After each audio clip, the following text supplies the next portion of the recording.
একটা মেয়ে ব্লগ করে, ব্লগ করতে করতে ভাবছে আজকে একটু বাজারে ব্লগ করব। আসলে মাছের যে দাম বাইরে গেছে, একটু মাছের বাজারে গিয়ে ব্লগ করব। তো বাজারে গেল, বাজারে গিয়ে মাছের বাজারে ব্লগ করা শুরু করে দিল। গল্পের মাঝখান দিয়ে আপনাদেরকে একটা জিনিসের সাথে পরিচয় করে দিই। এটা হচ্ছে মুগ ডাল, দেশীয় মুগ ডাল। আসলে বাড়িতে এনে ভেজে তারপরে রান্না করব মাছের মাথা দিয়ে। তাই আমি আগে শুকনা খোলাতে ভেজে নিয়েছি, এখন চুরে তারপরে আমি রান্না করব মাছের মাথা দিয়ে। আসলে সেই রেসিপি সবাই পারে, তাই আর শেয়ার করলাম না। ওই মাছের বাজারে একটা ছেলে আছে, ছেলেও কিন্তু মাছ বিক্রি করে, সে কিন্তু কি একজন জেলে। তো জেলেটা মেয়েটাকে দেখে খুব পছন্দ হয়ে গেল। তো সামনাসামনি তো আর প্রস্তাব দিতে পারতেছে না, কি করবে। তারপরে বাড়িতে গিয়ে বাবাকে বলল, বাবা তো মহা খুশি। খুশি হয়ে ছেলে বিয়ার প্রস্তাব নিয়ে কিন্তু কি মেয়েদের বাড়িতে চলে গেল। এখান থেকে কিন্তু কি এই মাছ ব্যবসা করে তারা অনেক বড় লোক, অনেক টাকা ইনকাম করে বাড়ি ঘর গাড়ি সব করেছে, কিন্তু কেউ জানে না, সবাই জানে জেলে গরিব। ছেলে আর ছেলের বাপে কোট ফ্যান পরে ঘাড়ি নিয়ে ঘায়ের মধ্যে স্প্রে মেরে তারপর মেয়ের বাড়িতে গেল বিয়ার প্রস্তাব নিয়ে। মেয়ের বাড়িতে গিয়েছে, তার মা বাবা তো দেখে সে খুশি, বড় লোক মানুষ, হ্যান্ডসাম, দেখতে প্রচুর সুন্দর। ছেলেকে দেখে তো ওরা মুগ্ধ,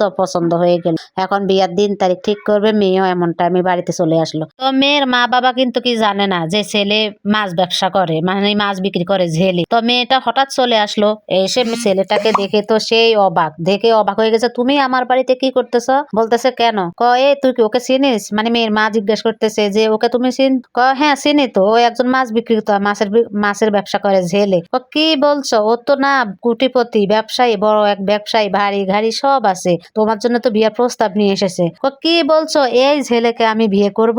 এই ছেলেকে তো আমি জীবনও বিয়ে করব না, মরে গেলেও বিয়ে করব না, এ বিয়ে তুমি ভেঙে দাও। তো মেয়ের মা বাপ বলছে এত সুন্দর ছেলে, বড় ব্যবসায়ী, তুই কি বলছিস ওরা মাছের ব্যবসা করে? সেটা তো আমরা জানতাম না। হ্যাঁ তুমি দেখবা, এই দেখো আমি ওখানে ব্লগ ভিডিও করতে গেছি, গিয়ে দেখতে পেলাম ওরা মাছ বিক্রি করে। তারপরে মা বাবাকে ওই ব্লগ ভিডিওটা দেখালো। দেখার পরে ছেলেদেরকে দেখে তো মেয়ের মা বাবার মাথার উপরে আকাশ ভেঙে পড়েছে। এখন মেয়ের মা বলতেছে, তোমাদেরকে অপমান করার আগে তোমরা আমার বাড়ি থেকে বের হয়ে যাও, তোমাদেরকে আমি অপমান করতে চাই না। তুমি ছেলে তো নাচের বান্দা, সে বাড়ি থেকে যাবে না বিয়া যতক্ষণ পর্যন্ত ঠিক না হবে। ওরা না পেরে কি করলো, ধাক্কা দিয়ে বের করে দিল, মানে ঘাড় ধাক্কা দিয়ে বাড়ি থেকে বের করে দিল। তারপরে ছেলে যেন তেন ভাবে মেয়েকে ফুসলাতে শুরু করে। মেয়ের বান্ধবী যেখানে যা আছে সবাইকে ধরে, কিন্তু কোনো রকমে তাকে মত করাতে পারছে না। এখান দিয়ে মেয়েরা তো কোনো মতেই বিশ্বাস করতেছে না ওরা যে বড় লোক, ওদের যে এটা মানে মাছের ব্যবসা দিয়ে বাড়ি গাড়ি সবকিছু। তারপরে মেয়ে এসে বলছে, তুমি কি আমাকে সত্যি ভালোবাসো? হ্যাঁ, তো কালকে আমার বান্ধবীর একটা জন্মদিনের দাওয়াত আছে, চলো তোমাকে ওখানে নিয়ে যাবো। তো ছেলেটাকে নিয়ে গেল, নিয়ে যাওয়ার পরে এখন বান্ধবীরা পরিচয় চাচ্ছে যে তুমি কিসের ব্যবসা করো। এখন মেয়েটা বলছে সে অনেক বড় ব্যবসায়ী, তার বাড়ি গাড়ি সবকিছু আছে। তো ব্যবসাটা কি বলো?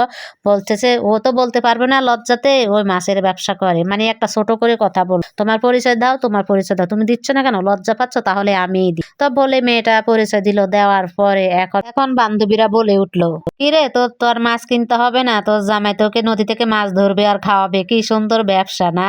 লাস্ট পর্যন্ত তুই একে বিয়ে করবি, তোর জীবনটা শেষ হয়ে যাবে, তুই ওকে বিয়ে করিস না। সি সি সি, শেষ পর্যন্ত তুই একটা ছেলেকে বিয়ে করবি? এই বলে তো মেয়েটা অপমান বোধ করলো, আর ছেলে তো অপমান বোধ করে ওখান থেকে সাথে সাথে চলে গেল। চলে গিয়ে তারপরে তার বাবাকে গিয়ে বললো যে তুমি এই ব্যবসা ছাড়ো, না হলে তুমি বাড়ি থেকে বের হয়ে যাই। আমি তোমার পরিচয় দিতে পারছি না, তোমার এই ব্যবসার পরিচয় দিতে গিয়ে আমার কোনো বিয়ে হচ্ছে না, আমাকে কেউ পছন্দ করতেছে না। তুমি বাড়ি থেকে বের হয়ে যাও, না হলে আমি বাড়ি থেকে বের হয়ে যাব। ছেলের বাবা ছেলের কথা শুনে তো অবাক, যাকে আমি এত কষ্ট করে মাছের ব্যবসা দিয়ে বড় করলাম, সেই ছেলে আজকে আমাকে বাড়ি থেকে বের করে দিচ্ছে। বাবা আর কি করবে, ছেলের মন রাখার জন্য বাড়ি থেকে বের হয়ে গেল। যেহেতু আমার জন্য বিয়ে হচ্ছে না, তুই থাক বাড়িতে, আমি বের হয়ে গেলাম।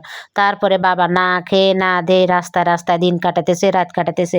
এখান দিয়ে ছেলে আবার মেয়েদের বাড়িতে যায় হাজির, যে আপনাদের কথা মতন আমি আমার বাবাকে বাড়ি থেকে বের করে দিয়েছি, আমার পরিচয় আমি পাল্টে দিয়েছি, আমি আমার নাম পাল্টে ফেলেছি, তা আপনারা এবার রাজি তো? তো সে মেয়ের মা বাবা বলছে, হ্যাঁ তাহলে এবার আমরা রাজি, তুমি যেহেতু তোমার পরিচয় পাল্টে ফেলেছো, এবার আমার মেয়েকে তোমার সাথে বিয়ে দিতে কোনো আপত্তি নাই। তো বিয়ে হলো। বিয়ের বাসর রাতে কিন্তু কি হঠাৎ তার বাবা রাস্তার মধ্যে অসুস্থ হয়ে পড়ে গেল। অসুস্থ তো হবে, কয়েকদিন ধরে না খেয়ে না দিয়ে রাস্তা রাস্তায় ঘুরে বেড়াতেছে। তো অসুস্থ হওয়ার পরে পাড়া প্রতিবেশী দেখে মেডিকেল নিয়ে গেল। তারপর পাড়া প্রতিবেশী ছেলেকে ফোন দিয়ে নিয়ে আসলো। ছেলে বাসঘর রেখে তারপরে বাবার কাছে গেল। যতই হোক বাবা তো, তারপরে গিয়ে বাবাকে দেখলো, বাবাকে সেবা যত্ন করে সুস্থ করে তুললো।